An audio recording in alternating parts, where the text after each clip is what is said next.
Hey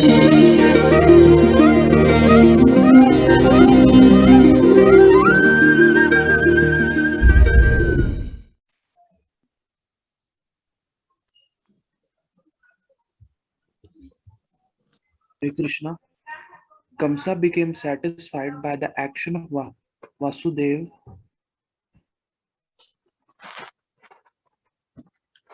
He was surprised to see Vasudeva keeping his promise.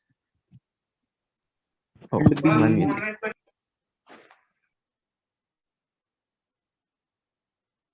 music. Looks like Kamsa became too much satisfied. So many times got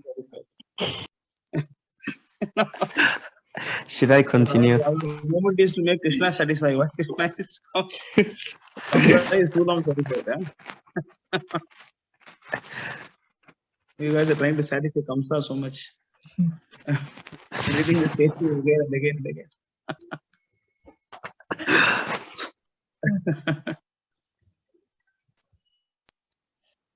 Okay, Hare Krishna. I'll continue.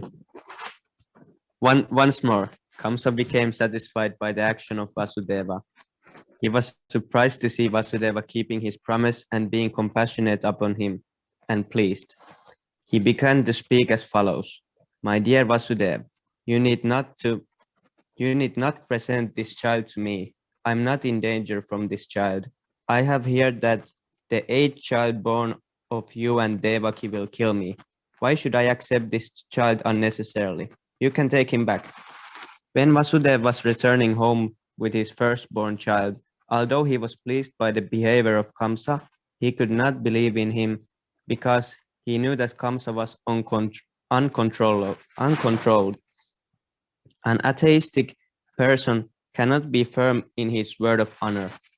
One who cannot control the senses cannot be steady in his determination.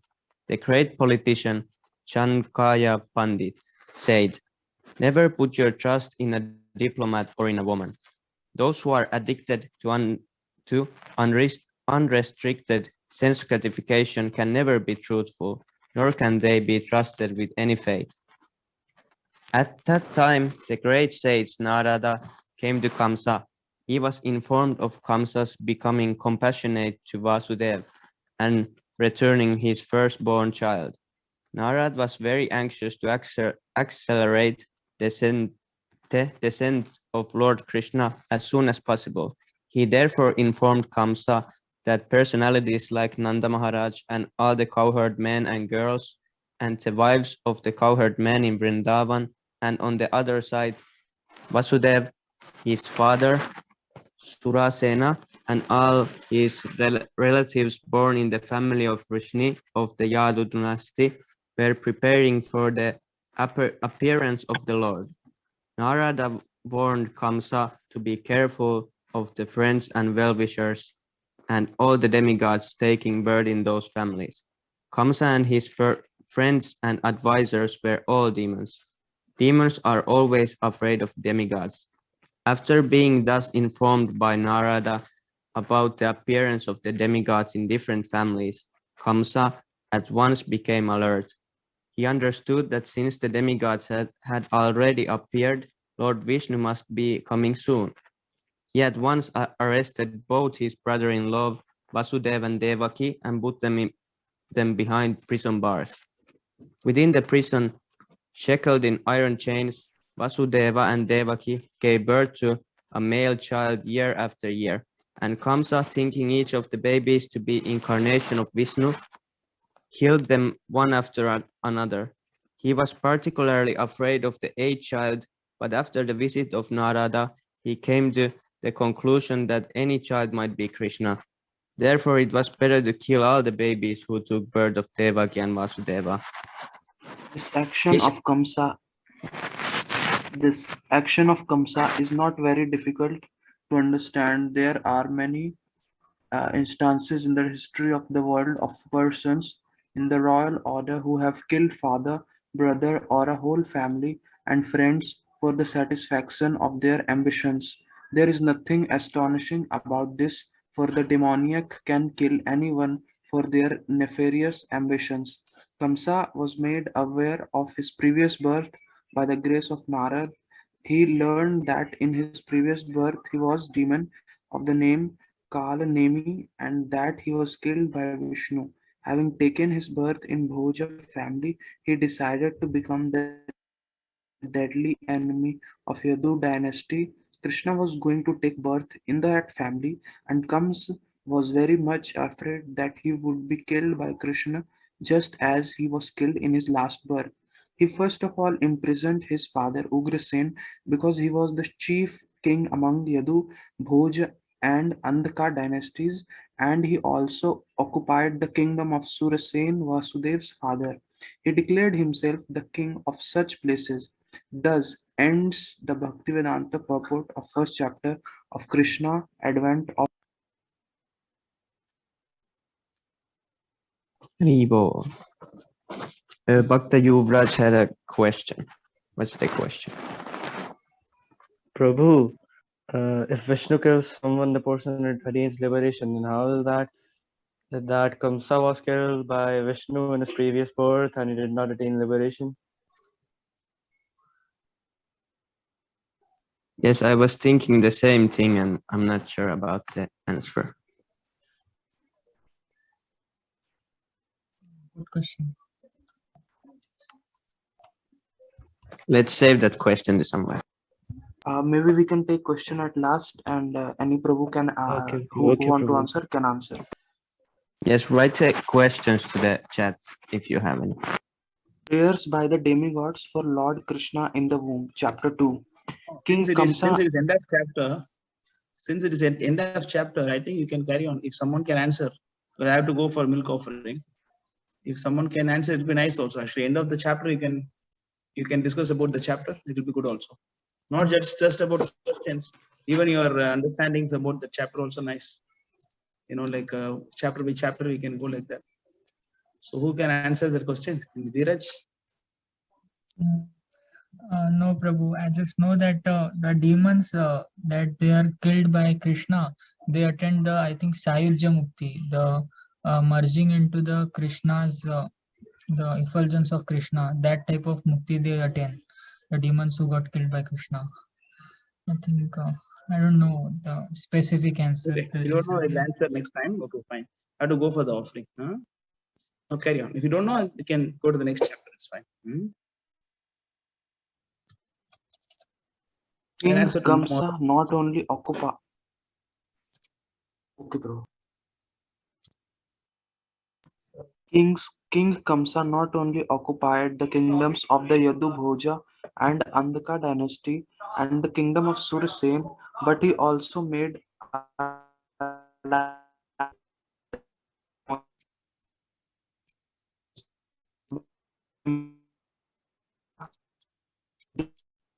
demon Aghasur, demon Mutika, demon Arishta, demon Dvida, demon Pudna, demon Kishi, and any Prabhu can continue. And demon Dhenika. At the time,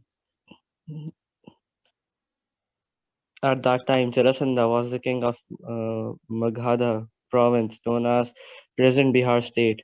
Thus, by his diplomatic policy, Kamsa consolidated the most powerful kingdom of his time under the protection of Jarasandha. He made further alliances with such kings as Banasurna and Bhumasura until he was the strongest. Then he began to behave most inimically towards the Yadu dynasty into which Krishna was to take his birth. Being harassed by Kamsa, the kings of the Yadu, Bhoja, and Andhika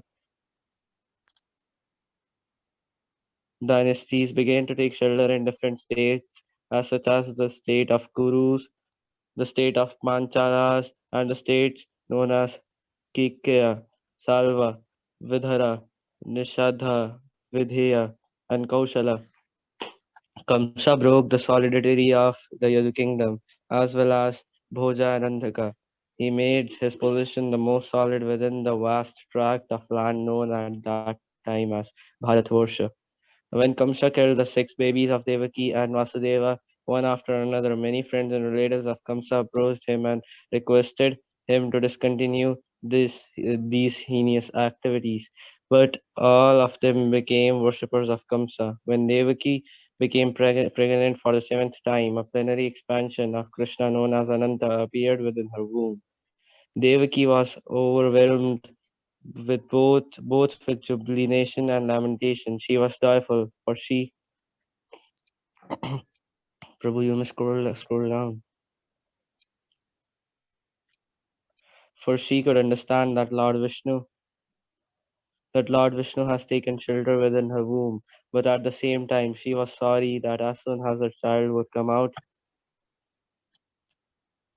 Kamsa would kill him. At that time, the Supreme Personality of Godhead, Krishna, being compassionate upon the fearful condition of the Yadus due to the atrocities committed by Kamsa, ordered the appearance of his Yogamaya or his internal potency. Krishna is the Lord of the universe, but he is especially the Lord of the Yadu dynasty. Any Prabhu may continue. No.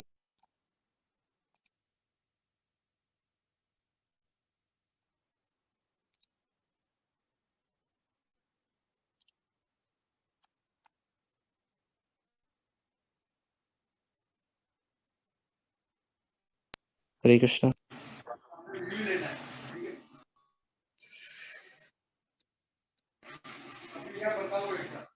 Hare Krishna. This Yog Maya is the principal potency of the personality of Godhead. In the Vedas, it is stated that the Lord, the Supreme Personality of Godhead, has multiple potencies. Parasya Shaktir Vividhaiva Shruyate. All the different potency are acting externally and internally, and the Yog Maya is the chief of all potency. He ordered the appearance of Yog Maya in the land of Rajbhumi, in the Vrindavan, which is always decorated and full with beautiful cows.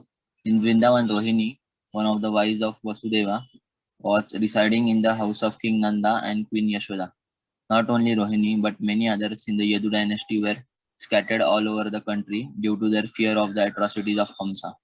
Some of them were even living in the caves of the mountains. The Lord thus informed Yogmaya under the imprisonment of the Kamsa are Devaki and Vasudeva. And at the present moment, my plenary expansion, Sesha, is within the womb of the Devaki. You can arrange the transfer of the Sesha from the womb of Devaki to the womb of Rohini. After this arrangement, I am personally going to appear in the womb of Devaki with my full potencies. Then I shall appear as the son of Devaki and Vasudeva, and you shall appear as the daughter of Nanda and Yashoda in the Vrindavan.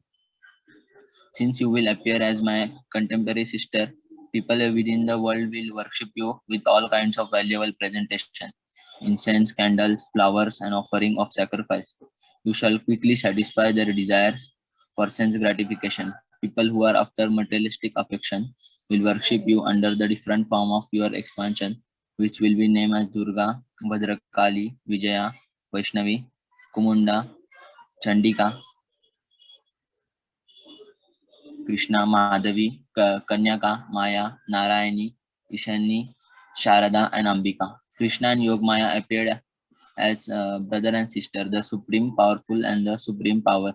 Although there is no clear distinction between the powerful and the power, power is always subordinate to the powerful.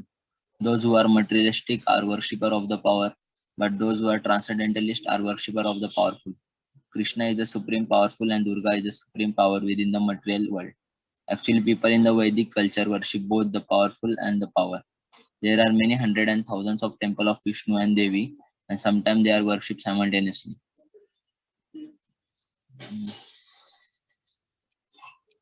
The worshipper of the power Durga on the or the external energy of Krishna may achieve all kinds of material success very easily, but anyone who wants to be elevated transcendentally must engage in worshipping the powerful in Krishna consciousness.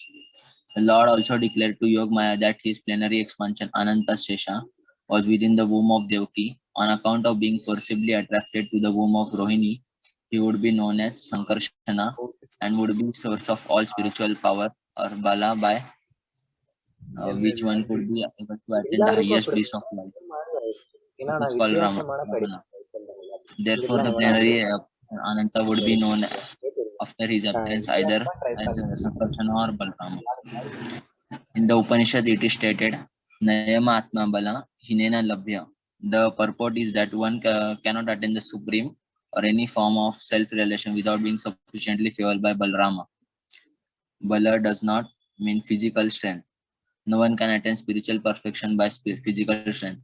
One, one must have the spiritual strength which is influenced by Balarama or Sankarshana. Ananta or Sesha is the power which sustain all planets in their different position. Materially, this sustaining power is known as the law of gravitation, but actually it is the display of the potency of Sankarshana. Balrama or Sankarshana is the spiritual power or the original spiritual master. Therefore, Lord Nityanand Prabhu, who is also the incarnation of Balrama, is the original spiritual master, and the spiritual master is a representative of Balrama, the supreme personality of Godhead, who supplies spiritual strength in the Chaitanya Charitamrita. It is confirmed that spiritual master is manifestation of mercy of Krishna. When Yog Maya was thus ordered by Supreme Personality of Godhead, she circumambulated the Lord and then appear within the material world according to his order. When the supreme powerful personality of the Godhead transferred Lord Sesha from womb of Devaki to the womb of Rohini, both of them were under the spell of Yog Maya. It is also called Yoga Nidra. When this was done, people understood that Devaki's seventh pregnancy was a miscarriage. Thus, although Balrama appeared as the son of Devaki, he was transferred to the womb of Rohini to appear as her son. After this arrangement, the Supreme Personality of Godhead, Krishna, who is always ready to place his full potency in his unalloyed devotees, entered as the Lord of the whole creation within the mind of Vasudeva. It is understood in this connection that Lord Krishna first of all situated himself in unalloyed heart of Devaki. He was not put unto womb of Devaki by seminal discharge. The Supreme Personality of Godhead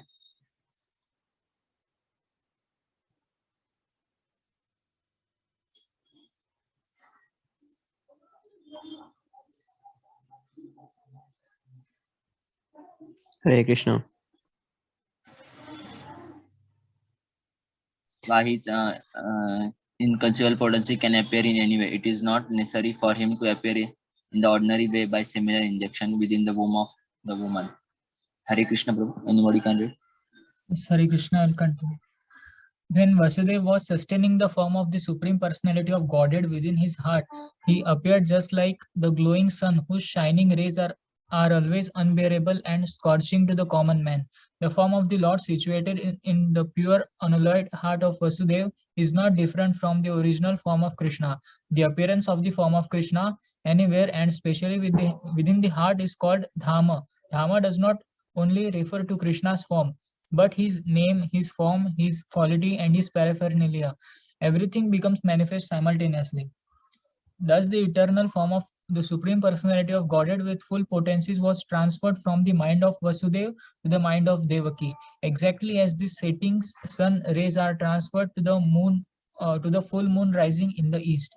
Krishna, the Supreme Personality of Godhead, entered the body of Devaki from the body of Vasudeva. He was beyond the conditions of the ordinary living entity. When Krishna is there, it is to be understood that all the plenary expansions such as Narayan and incarnations like Lord Narsimha, Varaha, etc. are with him, and they are not subject to the conditions of material existence. In this way, Devaki became the residence of the Supreme Personality of Godhead, who is one without a second and the cause of all creation. Devaki became the Devaki became the residence of the absolute truth.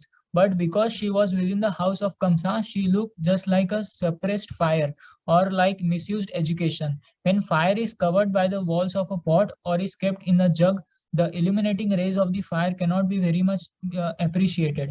Similarly, misused knowledge, which does not benefit the people in general, is not very much appreciated.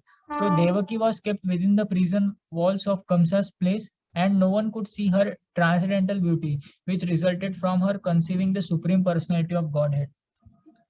Kamsa, however, saw the transcendental beauty of his sister Devaki, and he at once concluded that the Supreme Personality of Godhead had taken the shelter in her womb. She had never been looked so wonderfully beautiful. He could distinctly understand that there was something wonderful within the womb of Devaki. In this way, Kamsa became perturbed.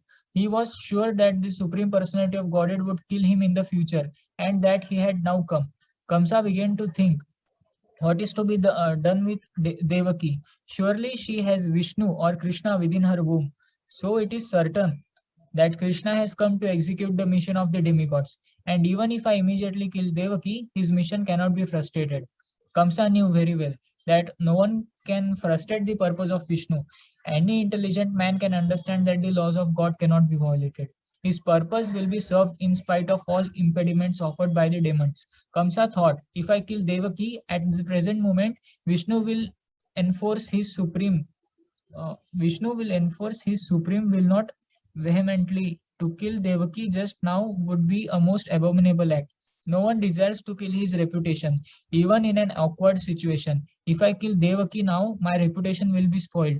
Devaki is a woman and she is under my shelter. She is pregnant. If I kill her immediately, all my reputation, the result of pious activities and duration of life will be finished.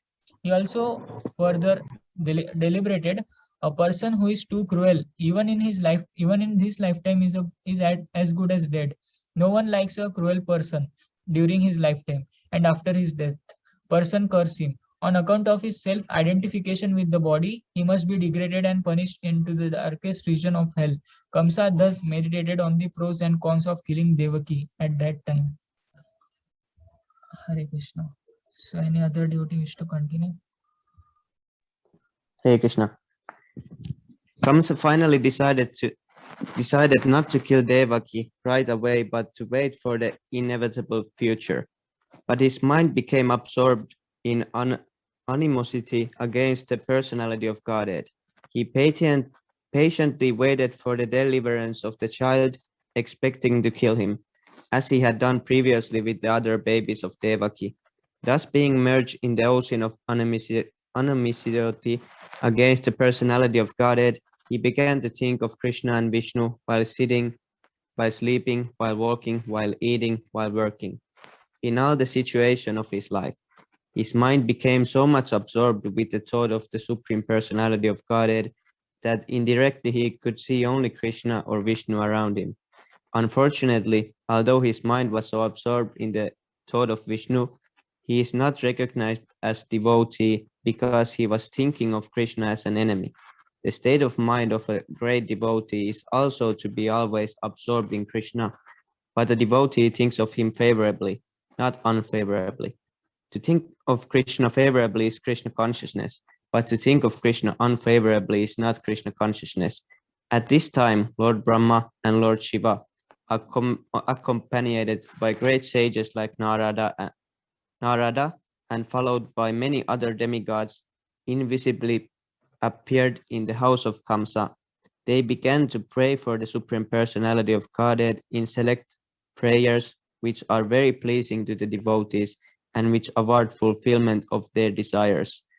The first words they spoke acclaimed that the Lord is true to his vow, as stated in the Bhagavad Gita. Krishna descends in this material world just to protect the pious and destroy the impious. That is his vow. The demigods could understand that the Lord had taken his residence within the womb of Devaki in order to fulfill this vow. The demigods very glad that the Lord was appearing to fulfill his mission, and they addressed him as Satyam Param, or the Supreme Absolute Truth. Hare Krishna. Someone can continue. Or if we continue. Everyone is searching Everyone- after the truth. Yes, Prabhu, you may continue. Everyone is searching after the truth. That is the philosophical way of life. The demigods gave information that the supreme absolute truth is Krishna. One who becomes fully Krishna conscious can attain the absolute truth. Krishna is the absolute truth. Relative truth is not truth in all the three phases of eternal time. Time is divided into past, present, and future. Krishna is the truth always, past, present, and future. In the material world, everything is being controlled by supreme time in the course of past, present, and future. But before the creation, Krishna was existing, and when there is creation, everything is resting in Krishna. And when this creation is finished, Kṛṣṇa will remain. Therefore, he is absolute truth in all circumstances. If there is any truth within this material world, it emanates from the supreme truth, Kṛṣṇa. If there is any opulence within this material world, the cause of the opulence is Kṛṣṇa. If there is any reputation within this material world, the cause of the reputation is Kṛṣṇa. If there is any strength within this material world, the cause of such strength is Kṛṣṇa. If there is any wisdom and education within this material world, the cause of such wisdom and education is Kṛṣṇa. Therefore, Kṛṣṇa is the source of all relative truths. This material world is composed of 5 principal elements: earth, water, fire, air, and ether. And all such elements are emanations from Kṛṣṇa. The material manifestations, the material scientists accept that these primary 5 elements as the cause of material manifestation, but the elements in their gross and subtle states are produced by Kṛṣṇa. The living entities who are working within this material world are also products of his marginal potency. In the 7th chapter of the Bhagavad Gita, it is clearly stated that the whole manifestation is a combination of 2 kinds of energies of Kṛṣṇa: the superior energy and the inferior energy. The living entities are the superior energy, and the dead material elements are his inferior energy. In its dormant state, everything remains in Kṛṣṇa. The demigods continued to offer their respectful prayers unto the Supreme Personality of Godhead Kṛṣṇa by analytical study of the material manifestation. What is this material manifestation? It is just like a tree. A tree stands on the ground. Similarly, the tree of the material manifestation is standing on the ground of material nature. This material manifestation is compared with a tree because a tree is ultimately cut off in due course of time. A tree is called Vraksha. Vraksha means that thing which will be ultimately cut off. Therefore, this tree of the material manifestation cannot be accepted as the ultimate truth. The influence of time is on the material manifestation, but Krishna's body is eternal. He existed before the material manifestation. He is existing while the material manifestation is continuing, and when it will be resolved, he will continue to exist. The Katha Upanishad also cites this example of the tree of material manifestation standing on the ground of material nature. This tree has 2 kinds of fruits: distress and happiness. Those who are living on the tree of the body are just like 2 birds. One bird is the localized aspect of Kṛṣṇa known as the Paramatma, and the other bird is the living entity. The living entity is eating the fruits of this material manifestation. Sometimes he eats the fruit of happiness, and sometimes he eats the fruit of distress. But the other bird is not interested in eating the fruit of distress or happiness because he is self-satisfied. The Katha Upanishad states that one bird on the tree of the body is eating the fruits, and the other bird is simply witnessing. The roots of this tree extend in 3 directions. That means the root Hare of the Krishna, tree. devotee, sorry to interrupt, but this meeting is going to end in few seconds. I guess we can stop here only. Yeah. Continue from tomorrow. Okay, thank you, Please. Prabhu. Yeah. Okay, what was the last paragraph? The roots Like, of this